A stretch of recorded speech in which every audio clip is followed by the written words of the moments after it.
ونحن على ذلك لمن الشاهدين والشاكرين والذاكرين والحمد لله رب العالمين۔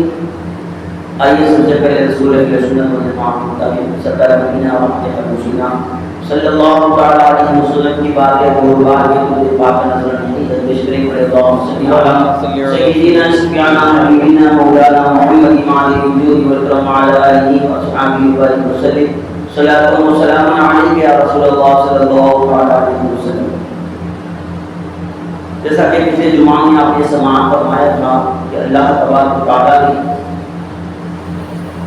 قرآن عظیم قرآن حمید میں متعدد بندوں کا ذکر فرمایا اور اس میں سب سے زیادہ اگر کسی کا ذکر ہوا تو رسول پاک صاحب اللہ صلی اللہ علیہ وسلم کا، گویا کا ساری قرآن عظیم ابتدا سے انتہا تک حضور کی تعریف و توصیف کو بیان کرتا ہے، لیکن آپ کی ذات بابرکت کے بعد اللہ تبارک و تعالیٰ نے متعدد جگہوں پر قرآن عظیم میں جو ذکر فرمایا وہ ابو الانبیاء سید الانبیاء سیدنا ابو ابراہیم خلیل اللہ علیہ نبینا علیہ السلام کا ذکر فرمایا، اور کہیں پر فرماتا ہے لما بلغ معه السعی کے تحت یاد فرماتا ہے، کہیں پر واتخذ اللہ ابراہیم خلیلا کہہ کے یاد فرماتا ہے، اور کہیں پر وذکر فی الکتاب ابراہیم کہہ کے یاد فرماتا ہے، اور کہیں پر رب تعالی قرآن عظیم میں یہ فرماتا ہے وذکر فی الکتاب ابراہیم انہ کان صدیقا نبیا کہہ کے فرماتا ہے۔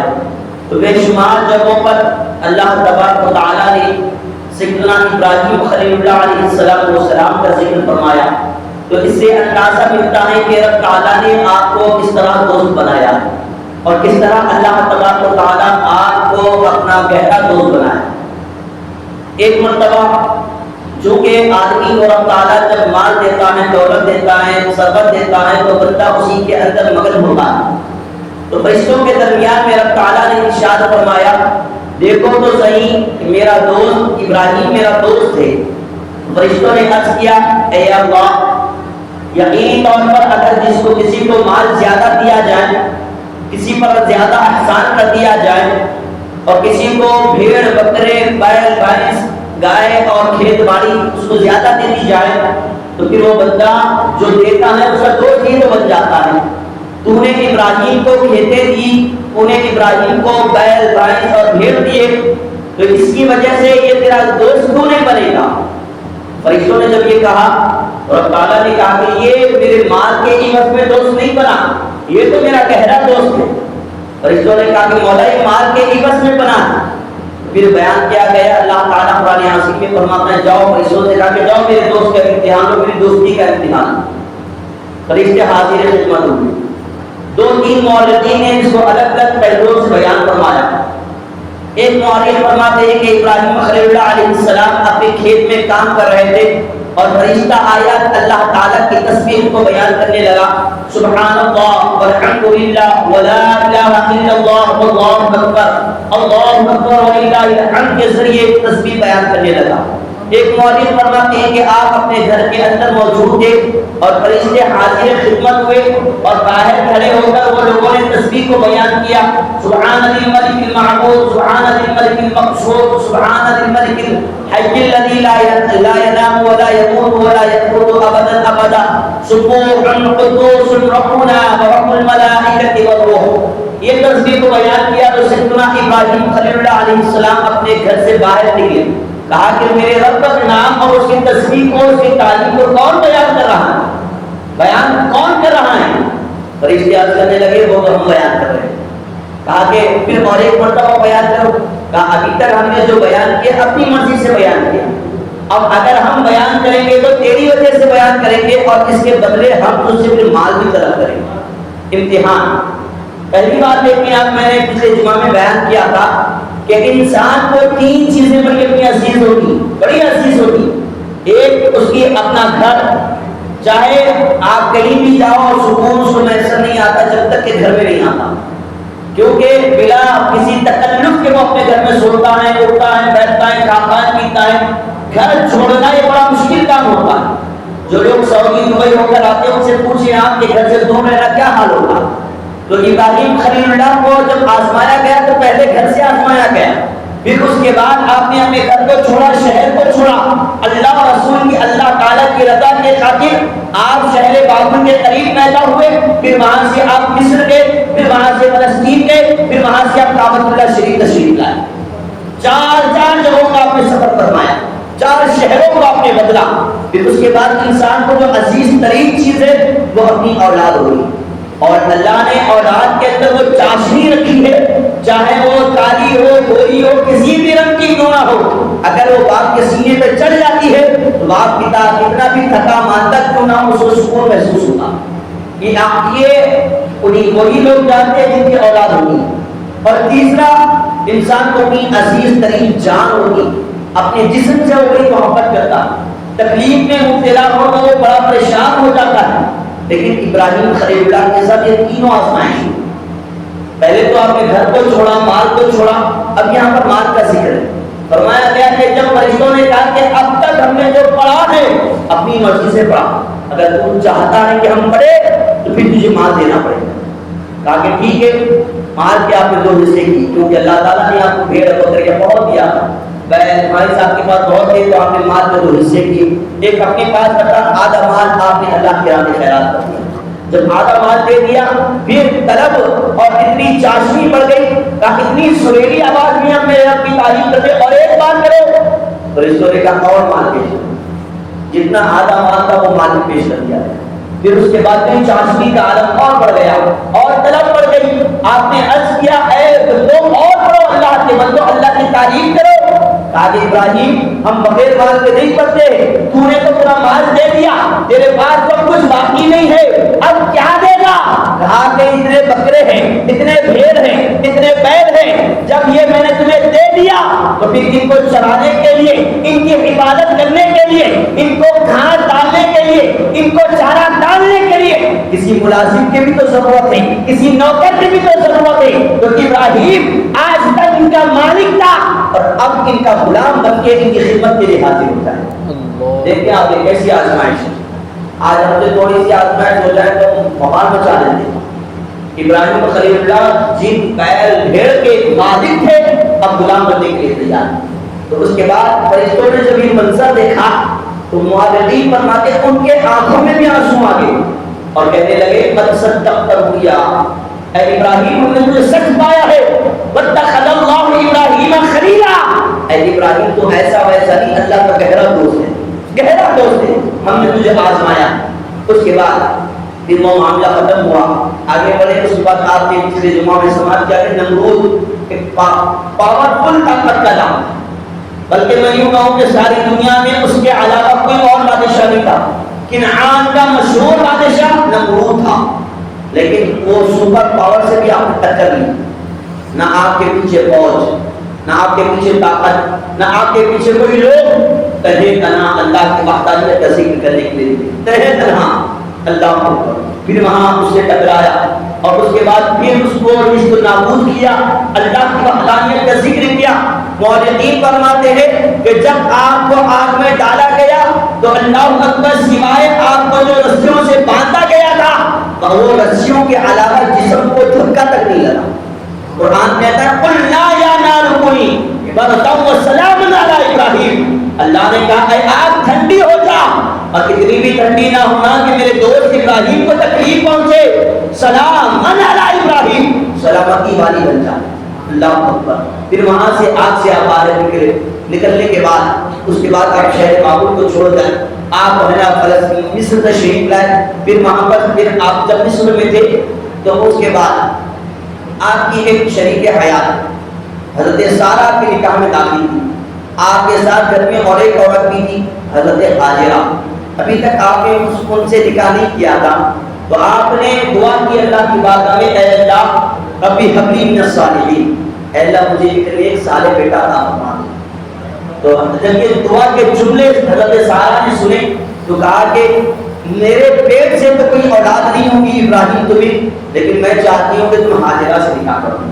پھر حضرت ہاجرہ سے نکاح ہوا، رب تعالیٰ نے آپ کو اللہ اکبر بہترین، اگر بیٹا کالا ہو تبھی بھی باپ کو عزیز ہوتا ہے، اب یہ تو وہ بیٹا تھا جن کی پیشانی میں نور مصطفیٰ جگمگا رہا، سبحان اللہ، حضور کا نور جس کی پیشانی میں جگمگائے، ارے بھائی اس نور کا صدقہ کسی کو مل جائے تو بریلی کا تاجدار یوں کہتا ہے یا رسول اللہ تیری نسل پاک میں ہے بچہ بچہ نور کا، تو ہے عین نور، تیرا سب گھرانہ نور کا، ان کی نسل پاک کا یہ عالم ہے۔ تو آپ اندازہ لگائیں حضور جس کی پیشانی میں نور بن کے چمکے، وہ اسماعیل ذبیح اللہ کا عالم کیا ہوگا، چمکدار چہرہ، سبحان اللہ۔ اللہ تعالیٰ نے آپ کو بیٹا عطا فرمایا، فرشتے، اور جب بیٹے کے قریب ہر باپ ہوتا ہے، اپنی اولاد کے قریب ہر باپ جاتا ہے، قریب جاتا ہے، اس کو بوسہ لیتا ہے، اس کے ساتھ کھیلتا ہے، بہت کچھ کرتا ہے۔ ابراہیم خلیل اللہ علیہ السلام کو اتنی لمبی عمر ہے، ایک یہاں پر ایک نقطہ سماعت کر لیں، آج کل معاشرے کے اندر یہ بدترین کام ہو رہا ہے، اگر کوئی لڑکی کو جلدی اولاد نہیں ہوتی ہے تو اس کی ساس، اس کے سسرے، اس کی نندا اور جتنے اور کے رشتہ دار، ہر کوئی ایک ایک تانا دے کے کہتا ہے شوہر کو کہ اس کو چھوڑ دے، یہ بانجھ عورت ہے، اس کو چھوڑو، یہ کیا بچے پیدا کر سکتی ہے، دوسری کو لاؤ، شادی کرو، اس سے اولاد پیدا ہو۔ میں کہتا ہوں کہ کون ایسا دنیا کے اندر مرد پیدا ہوا جو اپنی طاقت کی بنیاد پر اولاد کو پیدا کر سکے جب تک کہ رب تعالیٰ کا حکم نہ ہو۔ ابراہیم خلیل اللہ علیہ السلام 1-2 سال کی عمر نہیں تھی، 25-50 سال کی عمر نہیں تھی، 80 سال کی عمر میں رب تعالیٰ نے آپ کو نیک بخت بچے کی بشارت عطا فرمائی۔ 80 سال میں جب بیٹا پیدا ہو سکتا ہے تو ہماری تو عمر 80 سال کی نہیں ہو رہی، ہم کہہ رہے ہیں نہیں چھوڑ دو، یہ 5 اور کیسی اولاد نہیں ہوگی، تم کون اولاد کو پیدا کرنے والے، تم کون سی مرد ہو، تمہاری عورتیں کون سی ہے کہ جو اپنی مرضی سے بچہ پیدا کر سکتے، یہ تو رب کا فضل ہے، یہ تو رب کا کرم ہے، جس کو چاہتا ہے اولاد عطا فرماتا ہے۔ میرے حال تو اس کے بعد بیٹا ہوا، آپ کی منسیت بیٹے کے قریب ہونے لگی، آپ بیٹے کے قریب جانے لگے، تو فرشتوں نے کہا کہ مولا ایسا تو نہیں ہے کہ ابراہیم کی محبت تیری جو محبت ابراہیم کے اندر وہ کم ہو رہی ہے اور بیٹے کی زیادہ ہو رہی ہے۔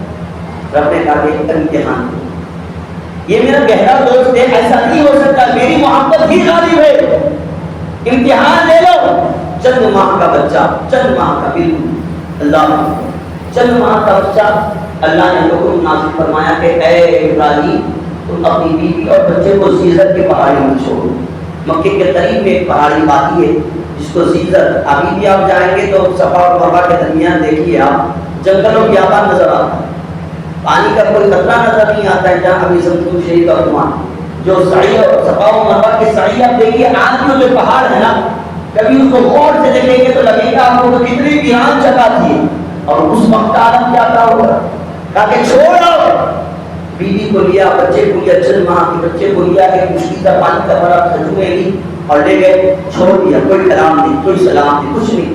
بیوی نے کہا کہ کس کے بھروسے چھوڑ جا رہا ہے، بیوی بھی کیسی تھی دیتی، بس شوہر نے کہا کہ اللہ، آپ نے کہا کہ اب یہاں پر شوہر نے تسلی نہیں دی، یہ جملہ سننے کے بعد بیوی نے کہا کہ ابراہیم ہماری فکر نہیں کرنا، ابراہیم ہمارے طرف توجہ نہیں کرنا، کیونکہ جس رب کے کرم سے ہم یہاں تک آئے ہیں وہی رب ہماری اور میرے بیٹے کی حفاظت فرمائے، اب تمہاری ضرورت نہیں ہے، ہماری فکر میں مت رہو، جب اللہ تعالیٰ ہمارے لیے کافی شافی، اللہ کو چھوڑ دیا گیا۔ چند دن گزرے، چند ماہ گزرے، بعد مولوی فرماتے 13 سال، ایک دو نہیں 13 سال تک ابراہیم کو خلیل اللہ علیہ السلام نے اپنے بیٹی کی طرف توجہ نہیں فرمائی۔ بعد مولوی فرماتے بیچ میں آتے جاتے وہ معاملہ الگ تھا، لیکن آزاد تھا، بیوی اور بچے کو لے جانے کے لیے آپ نہیں آئے۔ جب آنے کا حکم ہوا، اللہ کو آپ بتائیے اگر آپ سعودی دبئی گئے ہوں اور آتے وقت اگر آپ کی اولاد بھی ہو گھر میں آپ کی تو آپ آتے ہو ڈھیر سارے کھلونے لے کر آتے ہیں. یہ بھی میرے بچے کو یہ بچہ اس سے کھیلیں گا اس سے کھیلیں گے, یہ کپڑے لے جاؤں گا, وہ کام لے جاؤں گا, وہ کام لے جاؤں گا. اللہ حق بھی لے جاتا ہے باپ, لیکن جب قرآن دیکھ کے اللہ نے حکم دیا جب جاؤ لے لیتا ہے بیٹا 12 عروج پہ پہنچ چکا ہے. قرآن کہتا ہے فلما بلغ معه السعي قال يا بني إني أرى في المنام أني أذبحك فانظر ماذا ترى. اللہ اکبر, بچہ باپ کے ساتھ چلنے کے قابل ہو گیا, قابل. تو آپ بتائیے ہر بات کیا لے جاتا ہے, کیوں لے جاتا ہے نا صاحب. بیٹے سے بڑے زمانے کے بعد ملنے کے لیے جا رہا ہوں, بیٹے سے آج سینے سے سینہ لگاؤں گا, بیٹے کو آج بڑا پیار کروں گا, بیٹے کے لیے کھانے کے لیے یہ لے جاؤں گا, کھیلنے کے لیے یہ لے جاؤں گا, پہننے کے لیے یہ لے جاؤں گا. لیکن ابراہیم خلیل اللہ علیہ السلام جب بیٹے کے پاس گئے تو رسیوں کو ساتھ لے گئے, چھری کو ساتھ لے گیا. کہا کہ بیٹے کو, بیوی سے کہا میں دوست کی دعوت پہ بیٹے کو لے جا رہا ہوں. بیوی نے ہلا دلا کر تیار کر دیا, کپڑے پہنا لیے, پھر وہاں سے کیا نکلے. اس کے بعد بیٹے سے آپ نے کہنے لگی فلما بلغ معه السعي قال يا بني, اے میرے بیٹے, یا بني إني أرى في المنام, میں نے ایک خواب دیکھا, انی اذبحك فانظر ماذا ترى, اے بیٹے خواب میں نے تجھے ذبح کرتے ہوئے دیکھا. اللہ اکبر. آپ بتاؤ آج کا بیٹا ہو تو کیا ہوگا. ایک ایک جملہ پاگل ہو گیا ہمارا باپ, اس عمر میں شکی آ گیا, اس کی دماغ اس کی عقل کام نہیں کری, جاؤ اور ایج میں بھیج دو. اللہ. لیکن حضرت اسماعیل ذبیح اللہ نے نہیں کہا. آپ فرماتے اے میرے باپ ابراہیم, اگر تمہیں اللہ کا حکم ہے تو پھر اس حکم پر عمل کرنے میں اب تاخیر نہ کریں. سبحان اللہ. انشاءاللہ من الصابرین, اللہ نے چاہا تو آپ مجھے صبر کرنے والا ہو. اللہ. یہ سیدنا ابراہیم اسماعیل ذبیح اللہ علیہ السلام کی. ادھر بیوی کے پاس شیطان آیا, بہکانے لگا, آگے کہاں لے گئے ہیں تمہارے شوہر ہمارے بیٹے کو. کہا کہ دوست کی دعوت. جانتے ہو دوست کون ہے؟ ہاں وہ رب ہے, رب خدا ہے, خدا اس کی دعوت پر لے گئے, کھانا کھلانے نہیں, تمہارے بیٹے کو ذبح کرنے لے گئے. اللہ. اب ماں کا کلیجہ تو کلیجہ ہوتا ہے. میں نے کہا کہ جب دوست کو دوست کا حکم ملا تو تو کون ہوتا ہے مجھے بولنے والا؟ ہو نہ ہو تو شیطان. ارے کم وقت سن, اللہ نے مجھے ایک اسماعیل دیا, اگر 1000 اسماعیل بھی دیتا تو اللہ کے نام میں سب کو ذبح کر دوں. سبحان اللہ. سب کو ذبح کر دوں. اللہ اکبر. یہ یہاں پر پہلی مرتبہ, پھر راستے میں دوسری مرتبہ اسماعیل ذبیح اللہ کو بھٹکایا, ابراہیم خلیل اللہ کو بھٹکایا. اس لیے 3 جگہوں پر کنکر مارے جاتے ہیں آج بھی. اب یہ کنکر مارنا کس کی سنت ہے معلوم؟ جو بھی حاجی حج پہ جاتا ہے کنکر مارنا ہے, کنکر مارنا ہے. کیوں مارا جا رہا ہے؟ پہلا کنکر حضرت حاجرہ نے مارا, دوسرا کنکر ابراہیم خلیل اللہ نے مارا, اور تیسرا کنکر اسماعیل ذبیح اللہ نے مارا. یہ تینوں کی سنت کو ادا کرنے کے لیے آج بھی حجاج اکرام کنکر مارتے ہیں. سمجھے آپ؟ میرے یہاں اس کی اور بھی تفصیل موجود ہے کیونکہ وقت بہت زیادہ ہو گیا. تو ایک آخری بات میں آپ کے سامنے سناؤں. جانور کو ذبح کرنے کے لیے شرط یہ ہے, اور اکثر قریشی برادران جو ہوتے ہیں وہ جلد بازی میں ہوتے ہیں, بس ذبح کرتے ہی چما اٹھا دیتے ہیں. میرے کریم آقا فرماتے ہیں کہ اتنی جلد بازی نہ کرو, وہ جانور کو ٹھنڈا ہونے دو, پھر اس کے بعد اس کی کھال کو اٹھاؤ. سمجھا؟ میں نے پچھلے جمعہ میں بیان کیا کہ جانور کیسا ہونا چاہیے. کانا نہیں ہونا, بہرا نہیں ہونا, کان کٹا ہوا نہیں, سینگ ٹوٹی ہوئی نہیں, پیر میں چلنے میں اس کی طاقت بھی ہو اور اچھا چلنے والا ہو, لنگڑا جانور نہ ہو, فروا جانور ہو, جسم تندرست ہو اور کہیں پر زخم لگے گا بھی نہ ہو, تو ایسے جانور کی قربانی جائز. اور بکرے بھی 1 سال کا بکرا ہوتا ہے, اور بیل گائے بھینس یہ 2 سال کی, اور اونٹ یہ 5 سال کی. اس سے کم کیا ہوگا تو قربانی نہیں ہوگی. ٹھیک. اور گائے میں 7 حصے ہوتے ہیں, 14 نہیں. اونٹ میں بھی 7 حصے ہوتے ہیں, 14 نہیں. سمجھا؟ 14 مطلب ڈبل قربانی ہوگی. اکثر قریش برادران کہتے ہیں کوئی باہر جانور ہے کر لو, کچھ نہیں ہوتا, کچھ نہیں ہوتا. نہیں, یہ شریعت ہے, کسی کی طبیعت نہیں. سمجھا؟ 7 حصے مطلب 7 ہی حصے ہو. حضور نے جو فرما دیا وہی شریعت. 7 حصے مطلب 7 ہی.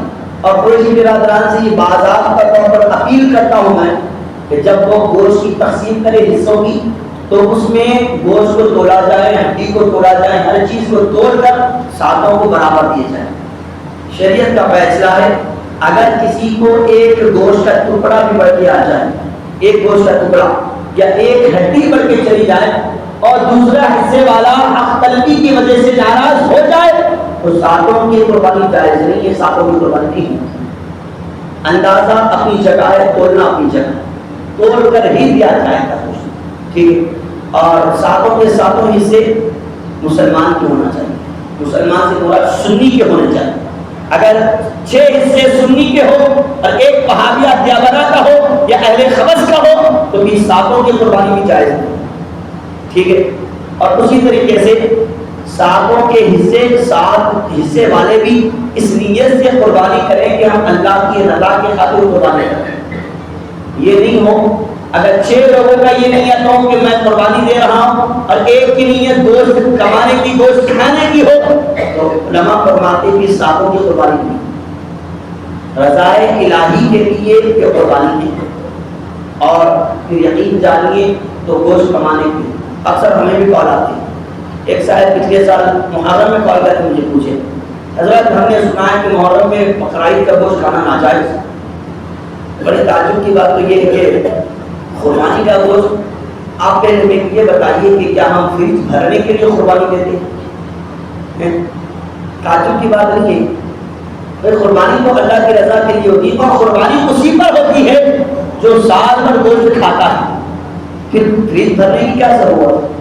بھائی سارا گوشت جب تم اللہ کی رضا کے لیے ذبح کی ہو تو اللہ کے لیے بندوں تک پہنچاؤ، غرباء و مساکین تک پہنچاؤ۔ جس گھر میں گوشت نہیں جاتا، سال بھر جو جس کے بچے گوشت کھانے سے محروم رہتے ہیں، ایسے گھروں کو تلاشو اور ان تک اپنا گوشت پہنچاؤ۔ لوگ پوچھتے ہیں صاحب کھانا جائز نہیں، کھانا تو سال بھر بھی جائز ہے۔ اب محرم کی بات کہتے ہو تو کہتا ہوں میلاد میں بھی کھانا جائز ہے، رمضان میں بھی کھانا جائز ہے رکھے، لیکن پھر یہ بتاؤ تو صحیح نا، غریبوں کی حق تک بھی نہیں ہوگی، اس سے رشتہ داروں کی حق تک بھی نہیں ہوگی۔ حیرت کی بات ہے، قربانی تو اسی پر واجب ہے جو سال بھر گوشت کھاتا ہے۔ تو بہرحال اس کو آپ نوٹ کر لیں، یاد رکھیں اس بات۔ اور اس کے ساتھ ساتھ قربانی کی کھال، اکثر یہ ہوتا ہے پورے شروع بولتے ہیں بھائی تم آگے نہ تم لے کے جاؤ، تنخواہ آپ کی جو آپ کا جو مہنگانہ ہوا اس کے بدلے لے کے جاؤ، یہ جائز نہیں۔ اب دینی کاموں میں سب کر سکتے یا آپ خود اپنے استعمال میں لا سکتے، ٹھیک ہے۔ مثلا مصلی بنا لے سکتے، جو سے چیزیں بن سکتی ہیں آپ خود اپنے لیے پرسنلی بنا سکتے۔ اور اگر نہیں آپ دینی اداروں کو دینا چاہتے ہیں تو اس میں نوٹ کریں آپ کہ صرف انہیں اداروں کو دیا جائے جن قربانی جن میں دینی تعلیم کے ساتھ ساتھ عشق رسول کا چراغ کے سینے میں روشن کیا جائے، سمجھے آپ۔ اور ہم جہاں تک سمجھتے ہیں حیدرآباد نگر میں چند علاقے اور چند علاقوں میں چند مدارس ایسے ہیں جو اہل سنت والجماعت کے ہیں، تو انہیں تک اپنی صرف قربانی کو پہنچائیں۔ اور ایک بات آپ سے میں بھی یہ اپیل کرتا ہوں، صرف چمڑا نہ دے دیں، کیونکہ چمڑوں کا ریٹ اتنا کم ہو چکا ہے۔ حیرت کی بات ہے کہ بیل کا جمع شاید میں جانتا ہوں 150 روپے تک پہنچ رہا، اور بکرے کا 20 روپے 25 روپے میں جا، اور پورا جمع بھی کیا جائے تو 2-4 لاکھ روپے جمع ہوں گے، اور سال بھر کا مدارس کا خرچ جو ہوتا ہے 15 سے 20 لاکھ چھوٹے مدرسوں کا، اور بڑے مدارس کا 1 کروڑ کے قریب پہنچ جاتا ہے۔ تو ساتھ میں جن قربانی کے ساتھ میں 100 روپے ہی صحیح آپ مدرسے دین اسلام کے لیے اللہ و رسول کی رضا کی خاطر عطا کر دیں، تاکہ مدارس کا بھی کام ہو جائے گا، اور اس کی بدولت آپ کے تعاون سے پھر بچے پڑھیں گے، حافظ قرآن بنیں گے، عالم دین بنیں گے، کریں گے انشاءاللہ۔ تو زور سے بولیں انشاءاللہ۔ یہ چند باتیں تھی، یہ قربانی اور ذبح کرنے کے لیے اکثر ایسا ہوتا ہے جانور کو لٹانے کے بعد اس کے پیر پہ پیر رکھ کے چھریوں کو تیز کرتے ہیں۔ حضور علیہ السلام نے فرمایا کہ تم جانور کو 2 موت دینا چاہتے ہو، 2 موتیں دینا چاہتے ہو، ایک تو چھری اس کے سامنے تیز کرے، یہ کام تو پہلے ہونا چاہیے، اور ایسا بھی نہیں کہ منہ چھری لے کے آپ گلے میں گھس لے۔ حضور فرماتے اس سے جانور کو تکلیف ہوتی، اور یہ جانور اللہ کی راہ میں آپ قربان کر لیں، تو جانور کو لٹانے سے پہلے آپ چھری کو تیز کر لیں، قبلہ رخ کر کے پھر جانور کو آپ دعا پڑھیں، دعا پڑھنے کے بعد بسم اللہ اللہ اکبر کے ذبح، اور ایک معاون فرماتے ہیں اگر آپ دعا نہ بھی پڑھے تو چلے گا لیکن بسم اللہ اللہ اکبر بولنا لازم ہے. دعا پڑھی بسم اللہ اللہ اکبر بول کے نہیں کہا تو پھر وہ ثواب اللہ کے نام پہ نہیں ہوا, غیر اللہ کی طرف ہو گیا, لہذا کہ اس گوشت کا کھانا جائز نہیں ہونا. سمجھا؟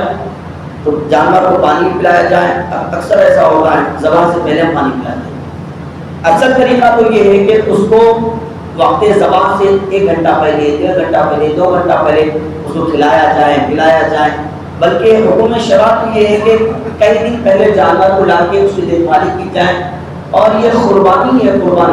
قربانی کا مطلب کیا ہے؟ لاؤ کاٹو سماٹو تو نہیں, انسان کو اس جانور سے لگاؤ بھی ہونا چاہیے, یعنی محبت بھی ہونی چاہیے. پھر ایسا محبوب ترین جانور جس سے انسان محبت کرے, پھر وہ جانور کو اللہ کے راہ میں ذبح ہے. سمجھے؟ چونکہ وقت بہت زیادہ تیزی سے نکل رہا ہے, یہ چند باتیں تھیں میں نے آپ کے سامنے پیش کی. ایک آخری بات, انشاءاللہ تعالی بروز پیر مسجد ہادہ میں نماز عید الاضحیٰ 6:10 پہ ادا کی جائے. تو آپ حضرات یہ یاد رکھیں 6:10 پہ انشاءاللہ اس مسجد میں نماز عید الاضحیٰ رکھی گئی ہے.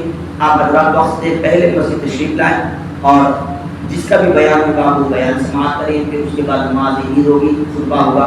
اکثر یہ ہوتا ہے ارے نہیں صاحب وہ دیر سے کی نماز تو پہلے ذبح کر لی. اگر آپ نماز عید پڑھنے سے پہلے آپ ذبح کر دیے تو پھر آپ کا جانور قربانی نہیں ہوگی, وہ بلکہ گوشت کھانے کے مقابل ہوگی. قربانی نماز عید کے بعد ہی ہوگی, اس سے پہلے آپ قربانی کریں گے تو قربانی نہیں ہوگی. اب اس کے جمعہ میں نے یہ بھی بیان کیا تھا کہ جو قربانی دینے کا ارادہ رکھتے ہیں وہ اپنے ناخن نہ کاٹیں, بال نہ تراشیں. عید کے دن قربانی کے بعد آپ یہ کروائیں, انشاءاللہ اس سے بھی قربانی کا ثواب ملے. اور جو حضرات قربانی نہیں دے رہے ہیں پھر بھی انہوں نے بال کو نہیں کاٹا, ناخن کو نہیں کاٹا, پھر حکم یہی بنتا ہے کہ وہ عید کے دن کاٹیں گے تو رب تعالیٰ ان کو اس کی قربانی کا ثواب عطا کرے گا. ٹھیک ہے, یہ چند باتیں تھیں آپ حضرات کے سامنے میں پیش کی.